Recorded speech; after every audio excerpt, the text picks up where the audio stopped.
অনেক দিন থেকেই আমার একটা পাহাড় কেনার শখ, কিন্তু পাহাড় কে বিক্রি করে তা তো জানি না।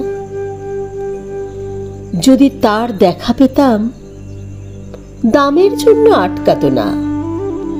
আমার নিজস্ব একটা নদী আছে, সেটা দিয়ে দিতাম পাহাড়টার বদলে। কে না জানে পাহাড়ের চেয়ে নদীর দামই বেশি। পাহাড় স্থাণু, নদী বহমান।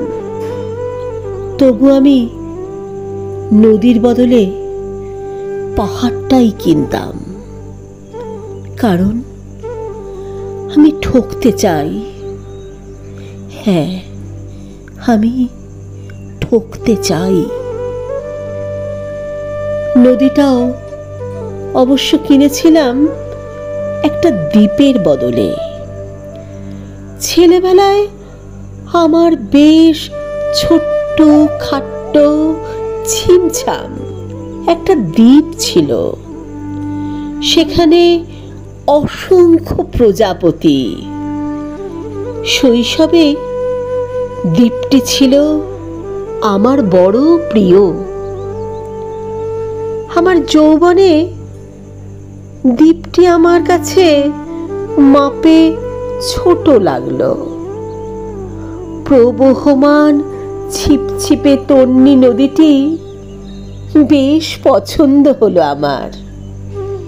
বন্ধুরা বলল, ওইটুকু একটা দ্বীপের বিনিময়ে এত বড় একটা নদী পেয়েছিস, খুব জিতেছিস তো মাইরি। তখন জয়ের আনন্দে আমি বিহ্বল হতাম। তখন শুধু জয়ের আনন্দে আমি বিহ্বল হতাম। তখন সত্যি আমি ভালোবাসতাম নদীটিকে। নদী আমার অনেক প্রশ্নের উত্তরও দিত। যেমন, বলতো আজ সন্ধেবেলা বৃষ্টি হবে কিনা? সে বলতো, আজ এখানে দক্ষিণ গরম হাওয়া, শুধু একটি ছোট্ট দ্বীপে বৃষ্টি। সে কি প্রবল বৃষ্টি, যেন একটা উৎসব। হ্যাঁ, যেন একটা উৎসব। আমি সেই দ্বীপে আর যেতে পারি না, আর যেতে পারি না আমি সেই দ্বীপে। সে জানতো, সবাই জানে, শৈশবে আর ফেরা যায় না। এখন আমি একটা পাহাড় কিনতে চাই। সেই পাহাড়ের পায়ের কাছে থাকবে গহন অরণ্য। আমি সেই অরণ্য পার হয়ে যাব।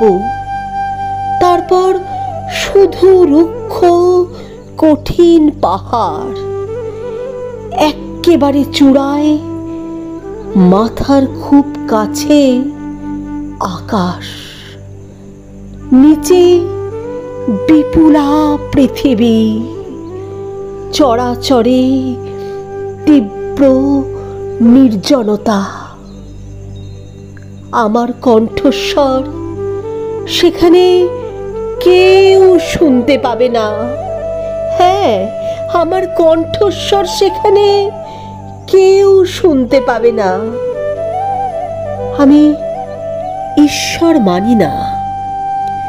তিনি আমার মাথার কাছে ঝুঁকে দাঁড়াবেন না। আমি শুধু 10 দিককে উদ্দেশ্য করে বলবো, প্রত্যেক মানুষই অহংকারী। হ্যাঁ, প্রত্যেক মানুষই অহংকারী। এখানে আমি একা। এখানে আমার কোনো অহংকার নেই। এখানে জয়ী হবার বদলে ক্ষমা চাইতে ভালো লাগে। হ্যাঁ, ক্ষমা চাইতে ভালো লাগে। হে 10 দিক, আমি কোনো দোষ করিনি। হ্যাঁ, সত্যি আমি কোনো দোষ করিনি। আমাকে ক্ষমা করো। তোমরা আমাকে ক্ষমা করো। আমাকে ক্ষমা করো।